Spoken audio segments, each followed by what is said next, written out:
धाकड़ खबर बेखौफसुमा बेबाक अंदाज। धाकड़ खबर के न्यूज रूम से मैं आपके साथ हूं अकरम रईस खान। बड़वानी के बाद मध्य प्रदेश में मामा की पुलिस का बड़ा कारनामा, बड़ा शाहकार सामने आया है। जो शख्स अस्पताल में बंद था उस पर मुकदमे ठोक डाले हैं। जी हां, ध्यान से सुनिए, थोड़ा गौर से सुनिए, क्योंकि एक मुकदमा नहीं किया है, दो मुकदमे किए हैं उस शख्स पर जो अस्पताल में भर्ती था। इसके अलावा जो शख्स कर्नाटक गया हुआ था, महाराष्ट्र गया हुआ था काम धंधे के सिलसिले में, उस पर भी मुकदमा ठोक दिया गया है। अभी तक जो जानकारी मैंने आपके सामने रखी उसे सुनने के बाद आपके जहन में सबसे पहला सवाल यही पैदा होगा या हो रहा होगा कि ये दोनों शख्स कौन है। तो विस्तार से पूरी कहानी बोलती हुई तस्वीरों की ज़बानी आपके सामने रखने की कोशिश करूंगा, लेकिन सबसे पहले जिक्र कर लेते हैं बड़वानी का।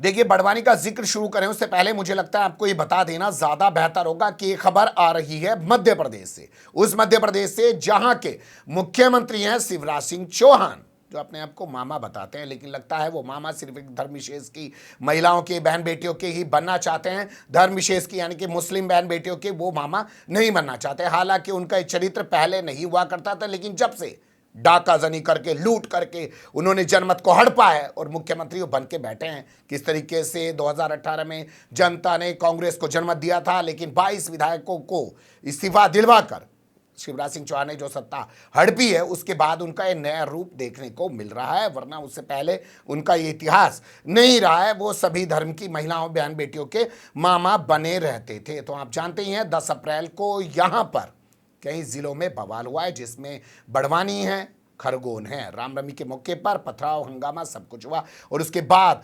लगातार पुलिस और सरकार की कार्यशैली पर सवाल खड़े हो रहे हैं।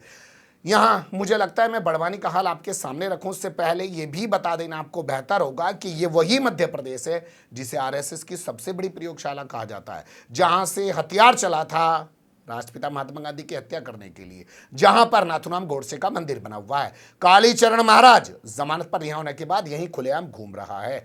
यहीं पर रोजाना उसके समर्थन में नारेबाजी की जाती है। विकास दुबे, एक डीएसपी, ब्राह्मण डीएसपी की हत्या करने के बाद, 8 पुलिस वालों की हत्या करने के बाद उत्तर प्रदेश से भागकर कहां कर छुपा था? मध्य प्रदेश में, यानी कि इनके राज में मध्य प्रदेश अपराधियों की शरण स्थली बन गया। ये कहना कुछ गलत ना होगा कि भैया जैसा खाओगे अन्न वैसा होगा मन। जब आपने जनमत हड़प कर सत्ता हथियाई है तो आप यही अपना रूप दिखाओगे, वरना पुराना इतिहास इनका खंगालेंगे तो उस तरीके का निकल के नहीं आता है। तो बड़वानी में क्या हुआ था वो जान लीजिए। बड़वानी का सेंधवा एक इलाका है, यहाँ पे सेंधवा जेल है। 11 मार्च से 3 लोग जेल में बंद हैं। उन पर आरोप है कि उन्होंने एक शख्स पर फायरिंग की, जानलेवा हमला किया। तीनों के नाम शहबाज, फकरू और रऊफ हैं। बावजूद उसके 1 महीने से जेल में बंद है। 10 अप्रैल को रामनवमी जुलूस के दौरान हुए बवाल के मामले में उनके ऊपर एफआईआर दर्ज कर दी गई। उनके घर को भी ढा दिया गया। उनके परिवार की ये महिलाएं किस तरीके से रोते बिलखते अपनी विपदा बताती रहीं, लेकिन किसी ने सुनी नहीं और घर को बुलडोजर से ढा दिया। पर आप जरूर सुन लीजिए। ये है कि आगजनी करी है और पथराव किए हैं। ये तो आप लोगों ने किसी पुलिस अधिकारी को बताया नहीं कि वो जेल में है? बताया था, लेकिन हमारी कोई सुनने को तैयार ही नहीं। हमने बहुत रिक्वेस्ट की कि हमारा बच्चा जेल में है, लेकिन कोई हमारी कहीं सुनने को तैयार ही नहीं हो रहा था। हम लोग इतने परेशान हो गए थे, हम लोगों ने हाथ जोड़े, माफी मांगी कि भाई हम लोग नहीं लड़ाई झगड़े में। हमारे बच्चे घर में काम कर रहा था, वो बच्चे को घर में से लेके गए। उसका तो कोई नाम ही नहीं था, छोटे बच्चे का, उसको भी घर में से उठा के ले गए। जब दोनों बच्चे अंदर थे तो फिर ये हमारे घर पे क्यों इन्होंने ये करा, घर तोड़ा हमारा तो कोई रोल ही नहीं था ना। तो ये हाल है बड़वानी का। इसलिए मैंने कहा कि बड़वानी के बाद खरगोन में मामा की पुलिस का बड़ा कारनामा सामने आया है। अब बात करते हैं खरगोन की। तो खरगोन में हुआ ये है कि 8-9 अप्रैल की बात है। 10 अप्रैल को बवाल हुआ है, ध्यान में रखिएगा। 8-9 अप्रैल की बात है। एक शख्स जिसका नाम फरीद है, वो अपने घर में कुछ काम कर रहा है। काम करते हुए गिर जाता है, उसकी हड्डी में चोट आ जाती है, जिसके बाद उसको जिला अस्पताल के ट्रॉमा सेंटर में भर्ती कराया जाता है, जहां से 11 अप्रैल को वो डिस्चार्ज हो रहा है। वो अस्पताल में भर्ती है, 8-9 तारीख का, 11 तारीख को डिस्चार्ज हो रहा है। डिस्चार्ज स्लिप मैं आपके सामने रख रहा हूं, लेकिन बावजूद उसके ऊपर 11 अप्रैल को एक मुकदमा ठोक दिया गया, 12 अप्रैल को भी एक मुकदमा ठोक दिया गया। फरीद की भाभी कैसे पूरे मामले की जानकारी दे रही हैं और पूछ रही हैं कि कहाँ है मेरा देवर, गायब है, उससे संपर्क नहीं हो पा रहा है, क्या उसको जेल भेज दिया गया है या कुछ और हुआ है। वो ये भी बता रही कि 2015 में भी उनके साथ ऐसा ही हुआ था, जब उन्होंने आला अधिकारी के यहाँ जाके शिकायत दी, उसके बाद उनका नाम काटा गया था। सुन लीजिए। गिर गए थे तो उनको हमने भर्ती करा 9 तारीख की शाम में, 10 को भी अस्पताल में थे, 11 को छुट्टी हुई उनकी, 11 तारीख को। फिर हमको घर छोड़े ना, वो लापता है। जब से हम फ़ोन वगैरह लगा रहे तो बने और हम लोगों के घर छुपते फिर रहे हैं। और 2015 में भी हमारा नाम आया था नाजायज़ का, फिर हमने वहाँ जाके एप्लीकेशन नहीं दी, उन्होंने हमारा नाम पता जैसा पुलिस वालों ने देखकर काटा और जब से हम उधर ही रह रहे थे। सुन लिया आपने, ये हैं फरीद की भाभी जो पूरी कहानी बता रही हैं। अब बात करते हैं आजम की। जी हाँ, दूसरा शख्स है आजम। आजम ने ये दस्तावेज जारी किए हैं। आजम का कहना है कि वो बेकरी के काम के सिलसिले में पहले कर्नाटक गया, फिर उसके बाद महाराष्ट्र के धुलिया गया। इस दौरान जहाँ जहाँ से गुजरा उसके टिकट वगैरह उसके पास है, जहाँ उन्हें टोल टैक्स दिया उसके तमाम दस्तावेज उसके पास हैं और वो दिखा भी रहा है, उसके परिवार के लोग भी दिखा रहे हैं और पूछ रहे हैं कि भैया ये आदमी तो वहाँ गया हुआ है, बावजूद इसके ऊपर मुकदमा क्यों कर दिया गया। इस पर मुकदमा किया गया 12 अप्रैल को।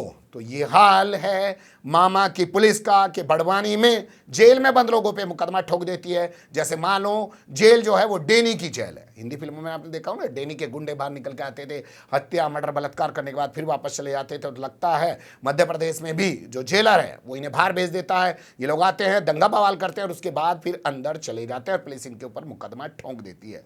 इसके अलावा इन 2 लोगों का मामला जो सामने आया, फरीद का और आजम का, वो ये भी बता रहा है कि पुलिस और प्रशासन किस तरीके से एक तरफा कार्रवाई कर रहा है और ये सब हो रहा है सरकार के इशारे पर, क्योंकि इसे कहते हैं तुष्टीकरण। ये करके सरकार अपने आप को बहुत बड़ी हिंदुत्ववादी दिखाने की कोशिश करने में लगी हुई है। ये एक बड़ा घटनाक्रम है। इस मामले पर जो चीज़ें सामने आई हैं पुलिस अधिकारी की तरफ से, वो इस तरीके से हैं कि वो कह रहे हैं कि हम जांच करेंगे, जांच करने के बाद कार्रवाई करेंगे। लेकिन मैं आपको बता दूं, 3 अखबारों में हमने भी काम किया है, अमर उजाला में, हिंदुस्तान अखबार में, दैनिक जागरण में। जो ये मुकदमे लिखे जाते हैं ना, थाने में बैठ के मुकदमे लिख दिए जाते हैं, फला का नाम लिख दो, फला का नाम लिख दो। जो दलाल टाइप के लोग होते हैं या जो इस तरीके के लोग होते हैं जो किसी से दुश्मनी रखते हैं, वो नाम खुलवा देते हैं, पुलिस वाले खोल देते हैं। जो अज्ञात मुकदमे लिखे जाते हैं उसमें भी इसी तरीके के लोगों के नाम खोल दिए जाते हैं ताकि उनको तबाह बर्बाद किया जा सके मुकदमे लगाकर।